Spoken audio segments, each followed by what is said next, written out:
First off, I just want to congratulate Sean and his team. They were well prepared. They're well coached, good players, and that's a good basketball team that I think has a chance to win the Big East. Obviously, we're hurt. We hate losing. I hate losing. Our kids hate losing.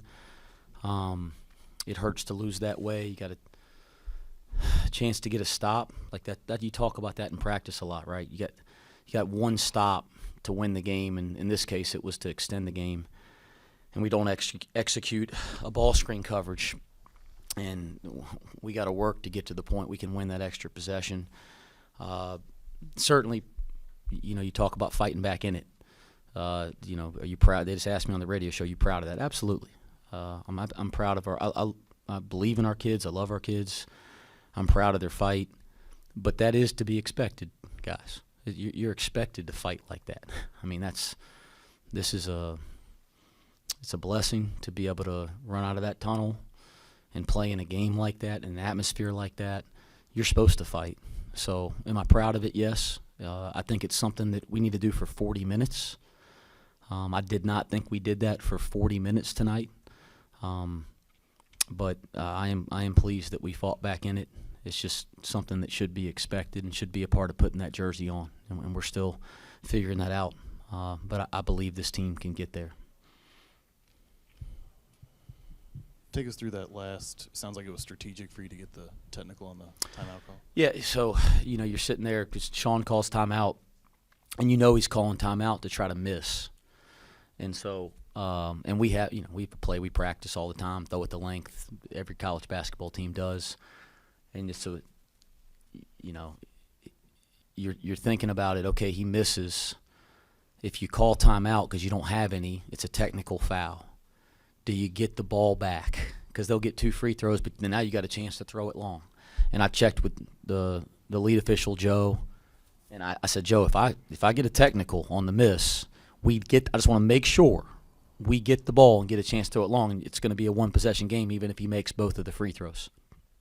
I said, but it's not one of those things that you can evaluate it as it's coming off the rim. Like if you notice, Joe was standing right there beside me, and I'm saying I want it. If we miss, I want it because you're playing the odds. I think you have a better chance with 0.7 or more, or really 0.3 or more, to throw it the length, catch it, and shoot it to extend the game. Then you have to get the defensive rebound. You got to take a dribble, and then you throw a 70-footer. And you got to get a good break. Now, in hindsight, the way it came off and the way that we got it out, it looked like we would have had a chance to get a shot at the rim, but you had to make that decision sooner. And honestly, guys, if I had to make that decision again, I'd do the same thing because I do think it was the right decision, even though it might not have made sense to everybody watching at the time. The part that eats you up is you got a chance to get a stop to tie the game, right? And they set a high ball screen, and we all in college basketball work on that. And I'm not picking on those guys. I mean, Vic and David DeJulius, oh, my gosh, they led us tonight. They led us back tonight in a lot of ways. And they're the two involved in that, but that's where we got to communicate like we're communicating in front of 12,000. And you guys that have been in our practice know we say that a lot. Kenyon came into the locker room, and the guys said he lit him up pretty good. And obviously it had an effect. They played a lot better in the second half. I didn't know. I honestly did not know that, but he came in after the game and talked to our team, and what an honor. I mean, we talk about one of the greatest players ever play our game, one of the greatest competitors, winners, and his jersey hangs here. So what I'll say is this. I can't tell you how bad I want it for our team and for the people that support this program, for the people that have played in this program and coached. I can't tell you how bad I want us to get to where we're supposed to be as a Cincinnati basketball program. I don't say the word I promise, but I promise we'll freaking get there. And I mean, we'll get there or I'll damn be in the grave. And it's that simple. Like, we will get there. And you look at that building tonight, and you want it so bad for those people. They deserve it. You want it so bad for these kids. They deserve it. And we will get there. And Kenyon Martin or the list of former players in there tonight, are you kidding me? I mean, if I start going, I'll leave somebody out. and feel bad. Lloyd Batts played in the 70s. He was a hell of a player. He was here tonight. Steve Logan's here tonight. I mean, Ruben Patterson's here. I mean, you keep going down the list.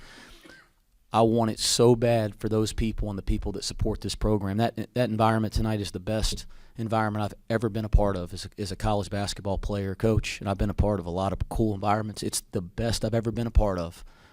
And I hate we can't get over the hump for the people that are supporting us, but we freaking will. Wes, you guys managed to keep Adam Kunkel from really making a big effect today. What did you see when you scouted him? What was kind of the game plan to make sure he didn't get hot? He shoots the heck out of it, and that's pretty obvious. Our guys know that. What he does really well other than shoot it is drive it right. And, you look at him and you might go, he's not a guy that drives it and finishes around the basket, but he's really effective left to right, and they do all that stuff side to side and dribble handoff. And then going left, he can really shoot it. You look at their lineup, all 5 guys average double figures in their starting lineup. You can't not guard one guy. But Kunkel's obviously a huge key. And you saw when he wasn't playing, it affected their team in the games that he was out with the concussion. I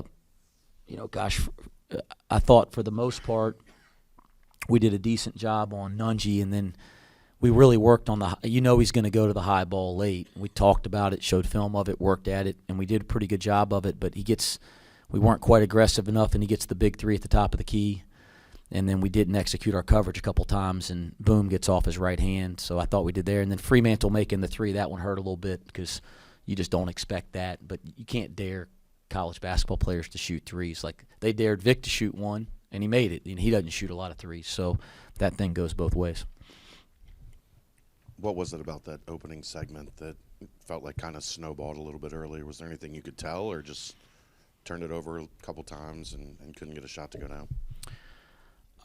Guys, our guys were ready to play in terms of they're excited. They wanted to come out and play well. They practiced great the last couple days. They were alert and shoot around today. I'm sure they warmed up great. I didn't even ask our staff today because, of course, you're ready to play in that environment. So I don't think it's a not ready to play thing. I think it's a not ready to play the right way thing.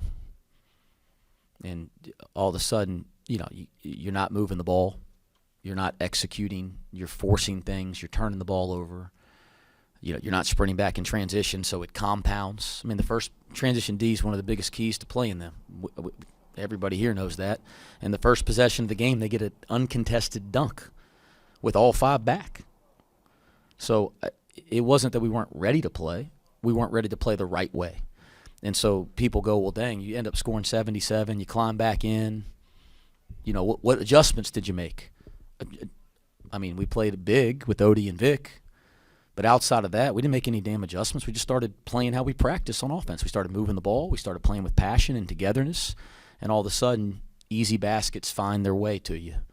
Dunks find their way to you, that type of thing. So we got to be a team, Chad, that plays the right way for 40 minutes, not for 15 or 20. Two more questions. Marshall in the back.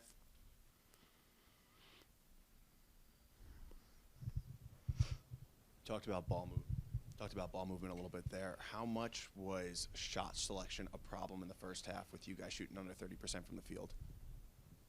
It was poor. I mean, shot selection, ball movement, they're one and the same, right? Ball sticks, try to do too much, don't share it to the open guy, take bad shots, turn the ball over. That we all saw it. I saw it. And again, we didn't call different plays or change our offensive structure. I thought we just started playing with togetherness and flow and running, getting live ball stops, and things opened up for us a little bit. Final question.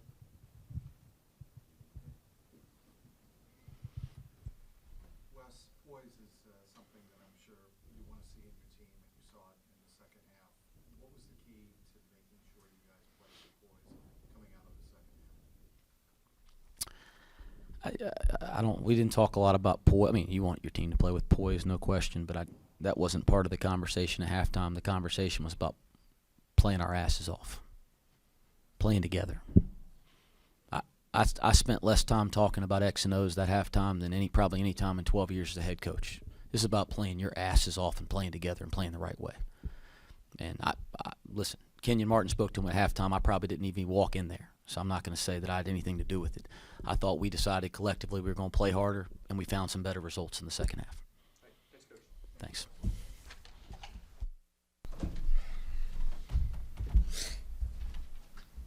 Got David and Odie here. Questions for our student athletes? Dave, it seemed like there was a concerted effort to get the ball in the paint in the second half, whether it was going down to the bigs or you guys getting in there as guards as well. Yeah, we got a great low post presence and Victor and Odie here, so we wanted to utilize that. But we also saw some things at the halftime and we down low, and we wanted to exploit that. How frustrating is it to know you guys got that close to pulling this off and started as slow as you did? Very. As I said before, our fan base deserved that win. And to get that close, it hurts for sure. Odie, can you talk a little about just what kind of was going well for you? You had a really good second half. Able to cut to the rim, make some dunks. How big was that for you guys to get back at it with that behind your back there? I mean, it was huge, but we all started, doing our rules on the team. Everyone started moving the ball, started playing together, and decided, we got to really step it up in the second half. David, the shots weren't falling early for you guys. Was that just not falling, or was there good defense there? What happened there at the start? They came out. They had a great game plan defensively. You could tell they scouted well. But it also wasn't just falling for us. And we needed to share it a little more and get some live ball stops on defense. So I think those three things was the main factors in that. You took over for a stretch there in the second half. Just did you flip a switch at some point and know you had to get going, and then maybe walk us through that last three that you knocked into? Yeah, what was going through my mind, I was like, my shot's not falling right now. So I was like, do I want to, be ultra unselfish, or do I want to be aggressive? It was one of those things I said, hey, last year we got a great team. I want to win for this team, so I'm going to go out swinging. It was kind of one of those things. We got guys like Odie who stepped up and was huge. Victor, who was huge. Lander and Shui, who was huge down the stretch. Those are positives for sure. Odie, you were a big part of that run late, especially giving the spark off the bench. What was your mindset there when you got off the bench and gave them a spark there? I was really just locked in on a defensive end. I think it all starts with stops. I think it all starts on defense, everyone being bought in and doing their part. And then, coming down the floor, it just makes everything else easier. Odie, how difficult was that matchup with the two bigs, Fremantle and Nunji, and the versatility they were able to use in that front court? Props to Xavier. Nunji, Fremantle, good players. They where they at for a reason. And I thought we did a good job prior to the game, scouting, trying to really lock in on the defensive end and what they're gonna do. But props to them. Did a good job. 53 second half points. Talk about what the adjustments were there at the second half. Finished the second half shooting 63%. What was the message there at halftime to get that spark going for you guys? Like I said, I think it all started on defense. And the second we were able to get stops, we were able to string together stops and push up the floor, especially in transition, and just make wide open plays for everyone else. Start sharing the ball. David, you consistently got to the free throw line with your pump fake in the second half and got defenders in the air. Did you know that Xavier was going to be ultra aggressive and try and block your shot like that? Because it was really effective in the second half. Yeah, for sure. Me and Coach had a conversation before the game, and we knew that their game plan was going to be ultra aggressive. In the last couple of games, I haven't really got to the free throw line, so I wanted to be aggressive. And they was playing pack line defense as well. They know we got multiple threats like Chez and Odie and Victor, so they kind of wanted to stop that. Was that intentional at the end, the technical foul on the timeout from Coach? Yeah. This is another example of how smart Coach West is. We kind of wanted to – our best chance was to get a tech because we were down one, and they were going to miss the free throw. So by the time they missed the free throw, we got the rebound and the time would have been up. We wouldn't have time to heave it. But if you get a technical foul, they get to shoot. We go down three, but at least we get a chance to have a set play and a set three. David, how much was shot selection really focused on at halftime when it came to adjustments? For sure. Kenyon Martin came at halftime, excuse my language, he got on our ass. And that's what we needed. He said you got to share, you got to play together. It ain't about individuals, it's about the team. And we all had to look in the mirror, and when you got an OG like that come in and demand that from us, we had to respond. So now we got to respond to Wes Miller, who's our head coach, just like how we respond to Ken Martin, and we will, because Coach Wes do a great job of coaching us, and we'll have his back. David, how was that environment? Loss aside, maybe that was the best environment that you've experienced here at Cincinnati? Oh, for sure. Got chills out there. Just thank you to the fans who came out there and who were watching us from TV. We for sure felt the love, and they got to help get us back in there in the second half. David, you touched a little bit on that 4-point play at the end of the game. What did you see there, though, and could you believe that it went in? I mean, what did you see there? Yeah, I didn't know if it was going. When it left my hands, I felt it was going to be good, but I was just trying to get 3 free throws. I knew they was going to be ultra aggressive. They knew I was going to shoot the ball probably because I was ultra aggressive the plays before that, so I kind of wanted to be savvy, and it was able to go in as well. Cody was a big man. What did it mean to have Kenyon Martin come in? I mean, obviously it affected you. Right. I mean, shoot. I think I speak for everybody when I say, like, he really just brought us all up. Like, everyone was just motivated. Everyone was ready to, lock in and just go out there and play our hearts out. I mean, seeing him come in, talk to us, let us know what he had to do, what we got to do as a team and everything, it was just, it was really crazy. It was sort of surreal for me, too. Like, it's my first time seeing him here it was just wild. But definitely got us riled up, got us back in the second half. David, can you kind of talk about the matchup against Sule? You guys obviously both had really good games. How much fun is that for you as a point guard to kind of go toe-to-toe with a guy like that? Talking about Boom? Yeah. Oh, he got my respect for sure. We hugged it out after the game. There's mutual respect there. I see why he on draft boards for sure. And I knew that coming into it was going to be a dogfight. I wanted to bring it to him. Unfortunately, I wasn't able to, come out on the winning side of that. He was, but much respect to him. And matchups like that, make me better as a player for sure. And I'm grateful for players like him. They still shot it decent in the second half. Was it adjustment, execution? Maybe you ran them off the 3-point line a little bit? Yeah, for sure. We just kind of wanted to be ultra aggressive. We felt like we were just letting them run their sets and kind of dictate the tempo. We wanted to just be ultra aggressive, and we were able to play in the passing lanes and kind of run them off a little bit. One more. Are we good? Thank you, guys.